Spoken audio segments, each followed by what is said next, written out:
1847 में एक Irish artist James महोनी ने आयरलैंड के हालात की कुछ इस तरह से पिक्चर खींची।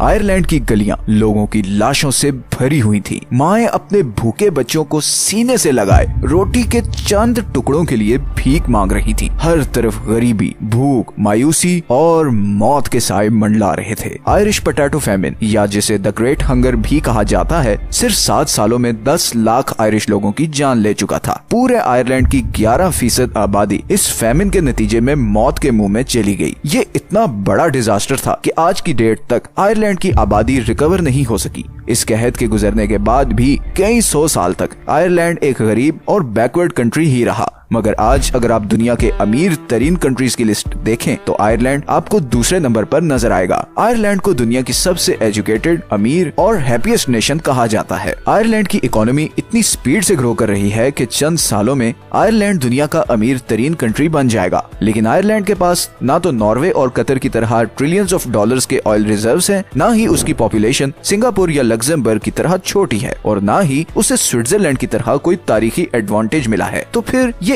इतनी बड़ी ट्रांसफॉर्मेशन कैसे हुई? भूख और मौत के साए से निकलकर आज आयरलैंड इतना अमीर कैसे बन गया? चलते हैं 19वीं सदी में, जब आयरलैंड में जिंदगी इंतहाई मुश्किल थी। उस वक्त आयरलैंड ब्रिटिश एम्पायर के कंट्रोल में था, जो उसे अच्छा खासा एक्सप्लॉइट करती थी। आयरलैंड के लोगों को सेकंड क्लास सिटीजन्स के तौर पर ट्रीट किया जाता था। आयरलैंड की 90% इकोनॉमी एग्रीकल्चर पर डिपेंडेंट थी और आयरलैंड की करीबन 80% जमीन पर एक ही चीज उगाई जाती थी और वो थी पोटैटो, जिसे हम आलू भी कहते हैं। 17वीं सदी में आयरलैंड पोटैटो कल्टीवेट करने वाला यूरोप का पहला रीजन था। यही आलू वो चीज थी जिसकी वजह से आयरलैंड की आबादी पूरे यूरोप में सबसे तेजी से बढ़ रही थी। 1700 में आयरलैंड की आबादी 3 मिलियन यानी 30 लाख थी और ये 100 सालों में बढ़कर 5 मिलियन हो गई। और फिर कहत आने से पहले 1840 में आयरलैंड की पॉपुलेशन 8 मिलियन तक जा पहुंची थी। सिर्फ 150 साल में 266% का पॉपुलेशन ग्रोथ रेट, और इसकी एक ही वजह थी और वो था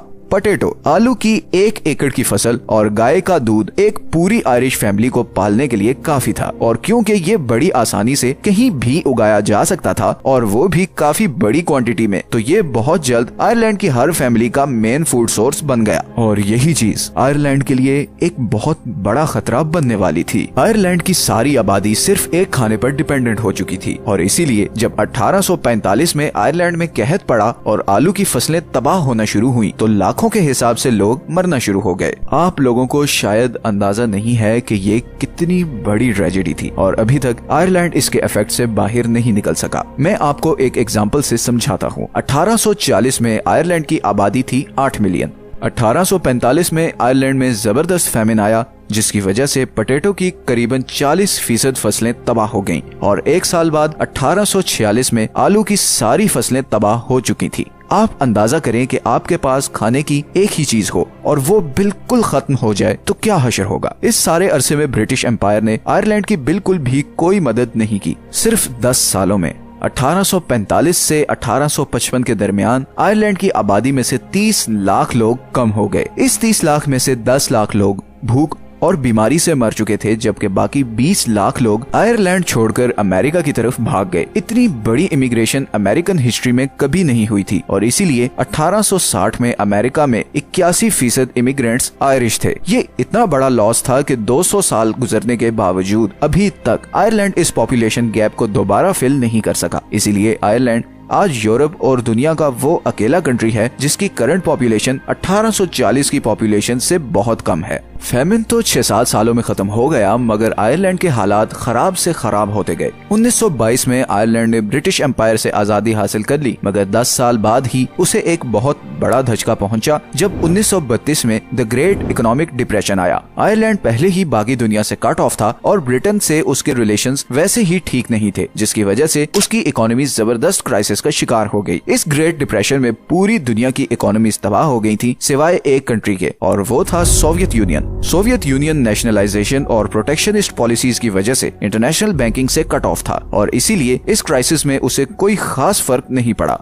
आयरलैंड के लीडर्स ने सोवियत यूनियन की एग्जाम्पल को आयरलैंड में कॉपी करना शुरू किया। बड़ी बड़ी कंपनीज को नेशनलाइज किया गया, इंपोर्ट को बंद किया गया ताकि लोकल इंडस्ट्री को बचाया जा सके। मगर इस सब का आयरलैंड की इकोनॉमी पर बहुत बुरा असर पड़ा। आयरलैंड के पास अपने कोई नेचुरल रिसोर्सेज तो थे नहीं और ना ही बाकी यूरोप की तरह आयरलैंड में कोई बड़ी इंडस्ट्री थी। इसीलिए इंपोर्ट बंद करने से रॉ मटेरियल की मजीद शॉर्टेज हो गई और सिर्फ 10 सालों में हालात इतने ज्यादा खराब हो गए कि 5 लाख और आयरिश आयरलैंड छोड़कर भाग गए। वर्ल्ड वॉर 2 के बाद जहां बाकी यूरोप तरक्की कर रहा था, वहीं आयरलैंड गरीब से गरीब होता जा रहा था। लेकिन ये सब अब बदलने वाला था। 1960 में आयरलैंड के प्राइम मिनिस्टर शॉन लैमास ने मशहूर आयरिश इकोनॉमिस्ट टी.के. व्हिटेकर के साथ मिलकर फैसला किया कि अब फाइनली इकोनॉमिक पॉलिसीज को बदलना पड़ेगा। दोनों ने मिलकर एक डेवलपमेंट प्लान बनाया जो आयरलैंड की तकदीर बदलने वाला था। आयरलैंड में नेशनलाइज की गई कंपनीज को दोबारा प्राइवेट कर दिया गया। फॉरेन इन्वेस्टमेंट लाने के लिए बाहर की कंपनीज पर से टैक्स रिक्वायरमेंट्स खत्म कर दी गई, इंपोर्ट खोल दी गई और सबसे बड़ा काम ये किया गया कि एक फ्री जोन बनाया गया जहां पर मौजूद किसी कंपनी से कोई टैक्स नहीं लिया जाता था।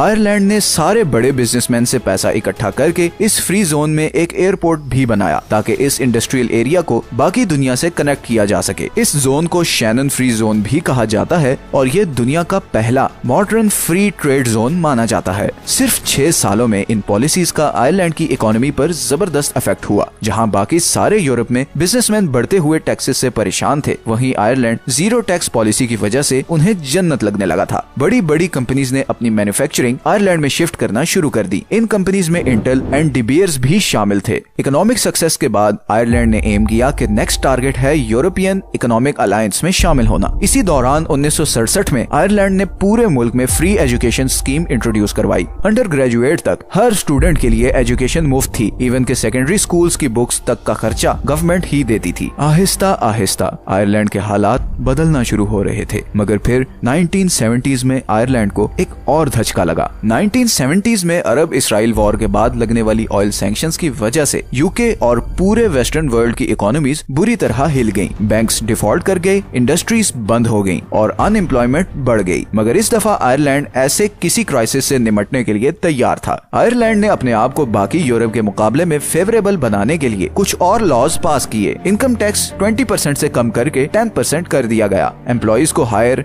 एंड फायर करना आसान कर दिया गया। जहां बाकी यूरोप में बिजनेसेस को किसी भी एम्प्लॉय को निकालने के लिए एडवांस सैलरीज और नोटिस पीरियड जैसी रिक्वायरमेंट्स पूरी करनी पड़नी थी, वहीं आयरलैंड में ऐसी सारी रिक्वायरमेंट्स हटा दी गईं और इसके नतीजे में कंपनीज की नजर में आयरलैंड एक बिजनेस फ्रेंडली कंट्री के रूप में सामने आने लगा। अगले 20 सालों में आयरलैंड ट्रांसफॉर्म हो चुका था। गुर्बत के साए छट रहे थे और बिलियंस ऑफ डॉलर्स आयरलैंड में आ रहे थे। लेकिन इससे भी जबरदस्त चीज हुई 1993 में, जब यूरोपीय यूनियन ने सिंगल मार्केट अनाउंस कर दी, जिसके बाद से आयरलैंड लिटरली पूरी दुनिया के लिए ओपन हो गया। Tax free policies, friendly environment और जबरदस्त लॉ एंड ऑर्डर सिचुएशन की वजह से सारी दुनिया से बड़ी बड़ी कॉर्पोरेशंस आयरलैंड में अपने ऑफिसेज सेटअप करने लगी। फॉरेन इन्वेस्टमेंट इतनी ज्यादा थी कि सिर्फ 10 सालों में 1990 से 2000 के दरमियान आयरलैंड में फॉरेन इन्वेस्टमेंट 2.2% से 49.2% तक चली गई। इतनी कंपनीज के आने से बहुत ज्यादा जॉब्स क्रिएट होना शुरू हो गयी। टैक्सेस कम थे, सैलरीज ज्यादा थी, लोगों की परचेजिंग पावर बढ़ती गई, लोग पैसा खर्चते गए, इकोनॉमिक एक्टिविटी बढ़ती गई, डिमांड क्रिएट होती गई और कंपनीज आती गई और एक जबरदस्त इन्वेस्टमेंट लूप बन गया। गवर्नमेंट के पास इतना पैसा इकट्ठा हो गया कि उसने इंफ्रास्ट्रक्चर और वेलफेयर पे खुली स्पेंडिंग शुरू कर दी। 2007 तक आयरलैंड यूरोप का तीसरा अमीर तरीन कंट्री बन चुका था। आयरलैंड की पर कैपिटा इनकम ब्रिटेन से 40% ज्यादा थी। वही ब्रिटेन जिसने 150 साल तक आयरलैंड पर हुकूमत की थी, अब उससे बहुत गरीब था। ये होता है इंतकाम। काश इंडिया और पाकिस्तान भी ऐसे ब्रिटेन से इंतकाम लेते। आयरलैंड की स्टोरी में एक उम्मीद है कि हालात जितने भी खराब हो जाएं, there is always a way up. गरीबी किसी का मुकद्दर नहीं, ईमानदारी, मेहनत और प्लानिंग से कैसे भी हालात बदले जा सकते हैं। आज आयरलैंड पूरी दुनिया के लिए एक टैक्स हेवन है। 2015 में एप्पल ने $300 बिलियन के एसेट्स अमेरिका से आयरलैंड ट्रांसफर किए ताकि टैक्स को अवॉइड किया जा सके। एजुकेटेड वर्कफोर्स, जबरदस्त इंफ्रास्ट्रक्चर और लो क्राइम रेट वो फैक्टर्स हैं जिनकी वजह से आयरलैंड दुनिया के सारे बिजनेसमैन के लिए बहुत अट्रैक्टिव है और यही अट्रैक्टिवनेस उसे बहुत जल्द दुनिया का सबसे अमीर कंट्री बनाने वाला है।